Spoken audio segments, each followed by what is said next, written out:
Buen día, chicos. En esta ocasión hice este video para ustedes en donde nos vamos a adentrar en la genética de la conducta. Pudiste realizar de tarea algunos ejercicios que te pudieron introducir en este campo.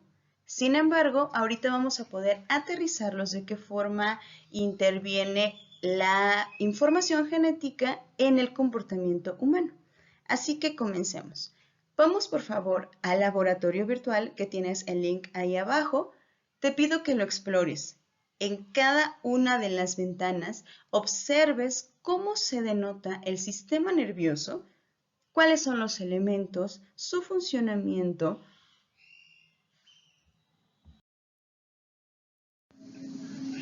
Observemos aquí cómo se expresa la información genética en el ADN, los elementos que intervienen como el ARNM, cuál es su relación con los nucleótidos, por ejemplo, la guanina, timina, citosina, adenina. En esta transcripción del ADN, que consiste en el copiado de un fragmento de un gen en forma de una molécula, y esta molécula de ARN mensajero.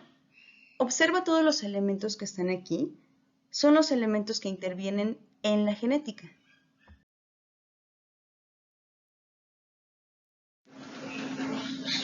Comencemos con algunos conceptos. 1. Genética.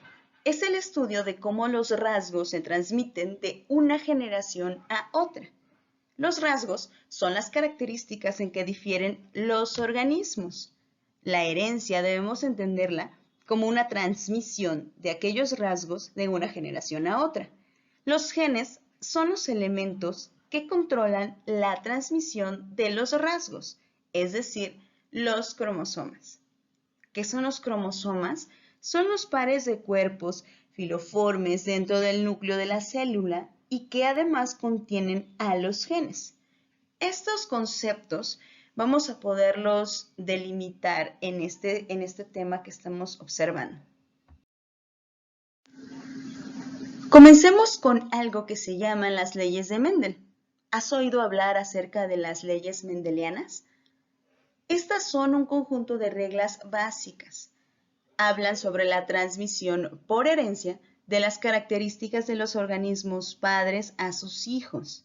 Gregor Mendel, que fue gracias a este señor que tenemos estas leyes, por el siglo XIX, escribió estos experimentos sobre hibridación en plantas. De allí que se determinaron estas reglas mendelianas que nos hablan sobre aquellas figuras genéticas y que además tienen 3 leyes fundamentales para poder comprender esta herencia simple. Estos se enfocaban en los resultados de cada experimento. La primera ley formulada por Mendel fue la de segregación de caracteres independientes. Estas variedades puras con diferente tipo de semilla, conocido como fenotipo, y la descendencia que era uniforme se le conoce como la primera ley. Esta interpretación, los alelos que codifican cada par característico, son segregados por una producción de gametos mediante una división celular. Esta ley nos habla que cada gameto va a contener un solo alelo para cada gen. Esto permite que en cada alelo materno y paterno se combinen en la descendencia y que asegure la variación. En tanto, la segunda ley de Mendel es de la transmisión independiente de caracteres. A esta ley se le hizo alusión al genotipo. En esta ley concluyó que diferentes rasgos son heredados de manera independiente, es decir, que no existe relación entre ellos.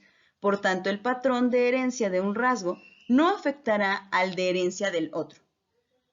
Esto solo se cumple en aquellos genes que no están ligados o que no están en regiones muy separadas del mismo cromosoma. En estas imágenes puedes identificar en estas semillas de qué manera se producían estas leyes.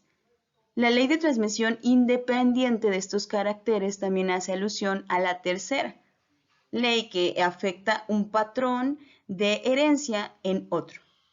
Estas 3 leyes de herencia simple que fueron formuladas gracias a estas figuras de la genética de guisantes de Mendel, podemos darnos un conocimiento acerca del factor que influye denominado gen y que se puede definir como una unidad física, pero además funcional. Esta unidad ocupa una posición específica en el genoma. El gen, recordemos que es una región del ADN que codifica para el ARN. Recordemos que el genotipo son aquellos factores hereditarios internos de un organismo, sus genes y por extensión su genoma. Esto más que nada sirve para darnos una base teórica en el cual podamos formular cuál es la relación entre la genética y el comportamiento. Ok, una vez que ya tenemos las bases conceptuales acerca de la genética, de qué habla, vayamos al comportamiento. Recuerda que un organismo y su conducta es susceptible de ser observada, así que el comportamiento humano es un conjunto de respuestas que este organismo da a una serie de estímulos externos y también internos. Aquellos estímulos externos, hablamos de los olfativos, todo lo que podemos oler en el ambiente tiene una reacción en ti. Cuando algo tiene un olor que puede llevarte a recordar alguna comida, alguna persona, tú tienes una respuesta. Aquellos táctiles en las cuales estas texturas nos llevan a experimentar cosas nuevas y el aprendizaje, el auditivo, una canción, un sonido externo que te esté perturbando, obstaculizando, y también los internos. ¿Cuáles son los internos? Uno, nutricionales. Todo lo que comemos, todo nuestro sistema, la exposición a drogas, todo lo que ingiere nuestro cuerpo, es aquellos estímulos internos, aquellas hormonas y también aquellos que son programados genéticamente. Te invito por favor que vayamos al laboratorio virtual, a esta pestaña de Proyecto Biosfera. Ahí tienes el link. Te subí en Classroom también todo el laboratorio virtual. Vale la pena explorarlo todo a fondo para que podamos darnos cuenta en dónde se especifican estos elementos de los que estamos hablando.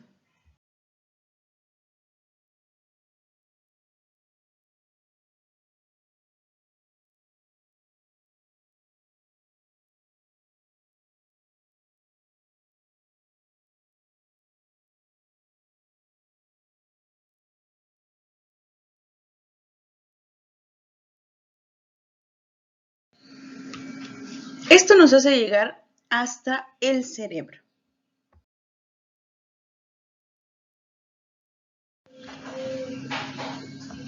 El cerebro traduce la información para que nuestros tejidos la comprendan. De este modo se activan los mecanismos celulares. Estos provocan una manifestación del contenido genético. Recordemos que los seres humanos requerimos un cerebro dinámico, flexible, eficaz, eficiente, pero también que sea adaptable a los cambios del ambiente. Estas características se les llaman plasticidad neuronal. Esta es la capacidad del sistema nervioso para cambiar adaptativamente su organización estructural y funcional, esto conforme a los cambios y a los estímulos del entorno. Estas neuronas se conectan y se adaptan. Dicha habilidad se presenta, por ejemplo, cuando se aprende, cuando recuerdas algo, cuando memorizas una información. Esto como tal puede ser un nuevo idioma o un instrumento musical. Esta plasticidad neuronal se aprecia cuando una persona cambia de domicilio y debe aprenderse, por ejemplo, las rutas de transporte. También cuando se padece de una lesión por enfermedad cerebrovascular, un infarto isquémico, un traumatismo cráneoencefálico, entre algunas otras. De esta manera, cada proceso cognitivo también tiene que ver con lo sensoperceptual. De esta forma, cada procesamiento emocional estará sano. Estas manifestaciones, siempre el cerebro humano es tan complejo y que también se derivan de las neuronas especializadas en sentir, tales como la empatía, aprender por imitación. Estas son las neuronas espejo. Están muy desarrolladas en primates y también en cierta forma con nosotros. Hoy vamos a trabajar en equipo, por lo cual estas neuronas espejo las vamos a poder estimular.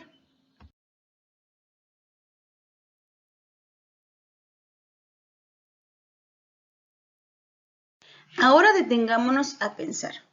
¿La inteligencia se hereda o se adquiere? ¿Tú qué piensas? Ya has leído acerca de las investigaciones con gemelos.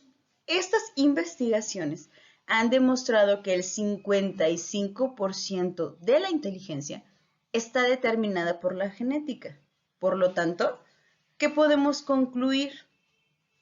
Algunos teoremas, algunas investigaciones, como la de los científicos de la Universidad de California en Los Ángeles, ellos realizaron una investigación para desarrollar un mapa de los genes humanos que aumentaran o dificultaran la resistencia encefálica a distintos trastornos neurológicos y también mentales.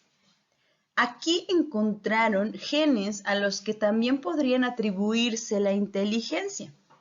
¿Cuáles son? Este gen denominado HMGA2 influye en el tamaño del encéfalo y también, por supuesto, la inteligencia. Nuestro ADN cuenta con 4 bases nitrogenadas, que son la A, C, T y G. Aquellas personas en las que el gen HMGA2 presenta C en lugar de T, presentan encéfalos mayores y obtienen mejores resultados, en donde en pruebas de cociente intelectual estandarizadas. Así que podríamos comparar en esta máxima inteligencia en un límite superior de una persona. Sin embargo, hay que tomar en cuenta estos argumentos. Inteligencia versus genética. Este debate también puede ser revisado desde el punto de vista argumentativo, pero sobre todo científico. Recuerda que estamos para poder investigar y sobre todo poder afirmar una teoría. Estos factores biológicos que nos informan sobre la inteligencia y que nos dan un poco de referencia hacia la epigenética y poder entender el medio ambiente, sigue siendo a medida de lo individual. ¿Qué decimos con esto? La inteligencia de una persona avanza gracias a ¿qué? Al entrenamiento. En estas cuestiones, digamos, que son referidas hacia instintos, por ejemplo, cuando un bebé nace y succiona de su madre, puede parecer algo que ya trae inmerso de tipo genético. Sin embargo, gracias al entrenamiento, gracias a las interacciones, se ha podido determinar que esos son los medios en los que aprendemos. El cerebro y en concreto la corteza cerebral está prácticamente por desarrollar cuando nacemos. Eso ya lo sabemos. Pero su desarrollo definitivo se va gestando gracias a los estímulos, a todo lo que obtenemos del exterior, a lo que obtenemos de las personas. Imagina y reflexiona de qué maestros has tenido la oportunidad de aprender más y mejor. ¿Cuáles son los aspectos que has desarrollado gracias a los estímulos que te han dado o no tus maestros? Esto lo vamos recibiendo paulativamente del entorno. Es lo que los científicos identifican con el nombre de dependiente de actividad. Aquí también y surgen las investigaciones de Jean Piaget, de Lev Vygotsky, en torno al aprendizaje y en torno a la inteligencia. Pero, ¿qué crees? El ambiente toma parte también fundamental, no solo la genética. El comportamiento es una contribución genética y no de un gen en particular, pero también una contribución ambiental. El pasado de un ser humano, tu pasado y mi pasado, la educación o la sociedad en la que vivimos, en la que tú vives, tiene una fuerte influencia hacia la inteligencia. ¿De qué forma? El factor genético debe combinarse con el medio ambiente. No es que nazcamos siendo agresivos, sino que nos volvemos agresivos conforme vamos recibiendo del exterior ese 50% o ese 50-50 ser humano, educación y sociedad. Por ejemplo, haber sido maltratado en la infancia es un factor de riesgo y aumenta en un 50% de probabilidades los desórdenes de la conducta. Si tú observaste la información que te dejé en Classroom para la tarea, pudiste notar la gráfica donde había 50% ambiente y 50% genética. Y ahora te invito nuevamente a que vayamos al laboratorio virtual. Aquí vamos a notar de cerca el caso de la familia Joliot-Curie. ¿Has escuchado acerca de este tema? Aquí te lo muestro. En esta familia hubo una sucesión de premios Nobel. Esta sucesión se dio de padres a hijos. Era algo natural, algo normal. Pero no solo eso. Esa familia Nobel, por decirle así, también ha creado un entorno favorable, de tal forma que desde pequeños los niños y la familia que estaba inmersa ahí podía notar en casa cuáles son las actitudes de los padres con respecto a la investigación para poder recibir este premio Nobel. Ahora, concluyendo esto, el entorno favorable junto con esta familia de Nobel, es más probable que seas un Nobel si trabajas en un laboratorio que ya ha ganado el premio Nobel. ¿Qué significa esto? Que un gran científico transmitirá mejor la forma en que trabaja. Por lo tanto, los estudiantes, hijos de grandes eruditos, tienen muchas más probabilidades de ser más brillantes que otros.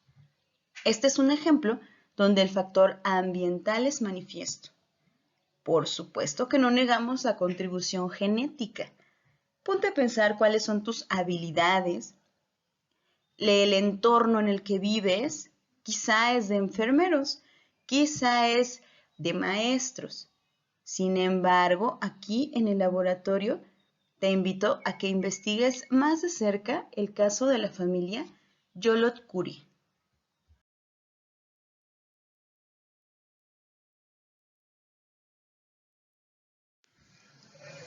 Pero ¿de qué nos sirve en el área de la salud estar observando el comportamiento, la genética y demás?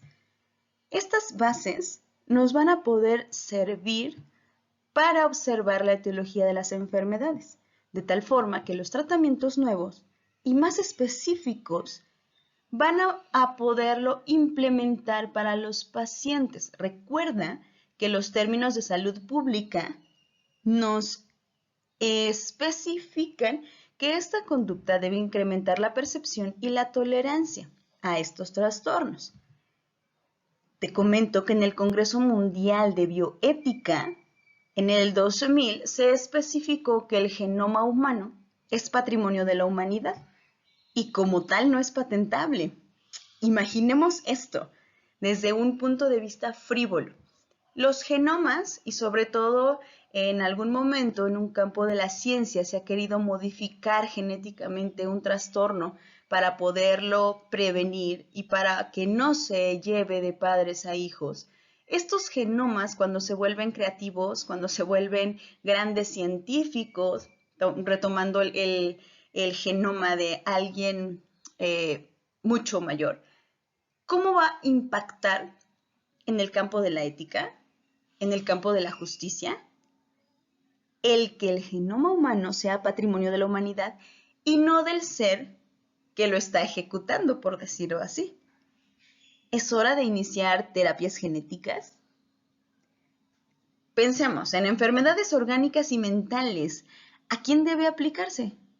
¿O quién sería lo urgente? ¿Deben incluirse este tipo de terapias génicas en los paquetes de atención? ¿Y cómo se puede valorar los riesgos inevitables en algún paciente? Te invito a que podamos investigar acerca de la genómica. En medicina abre esta perspectiva de estos procesos biológicos de salud, pero también de las enfermedades, de cómo influyen las formas de percepción de las afecciones. Esta genética nos va a poder clasificar estas anomalías y un día crear nuevas y mejores prácticas clínicas, las cuales sean más predictivas, más personalizadas, cuyo tratamiento sea personalizado en todos los términos, no solamente a lo último de la sintomatología, sino cada una de estas categorías poderlas derivar a un tratamiento clínico objetivo, puntual y sobre todo eficiente. A continuación también te muestro algunos factores hereditarios en los cuales podemos observar ciertos elementos en torno a la genética. La primera es la depresión. Sabemos que trastorno afecta a más de 300 millones de personas en todo el mundo y que se han detectado 17 variaciones de un solo nucleótido en 15 regiones genómicas y que son asociadas al riesgo de esta depresión. No parece haber un gen específico que sea por sí sola capaz de causar depresión. Sin embargo, la soledad tiene una base genética más o menos del 37 y 55% de los genes y que pueden estar relacionados a neurotransmisores como la dopamina, serotonina y oxitocina. Estas investigaciones se dieron en la Universidad de California. Otros ejemplos es el alcoholismo y los desórdenes alimenticios. Observa cuántos cromosomas, cuánta información genética hay que son predictivas acerca de estos trastornos y con cuánta precisión de riesgo, de daño, de desarrollo podríamos reducirla. ¿Se te ocurre alguna forma?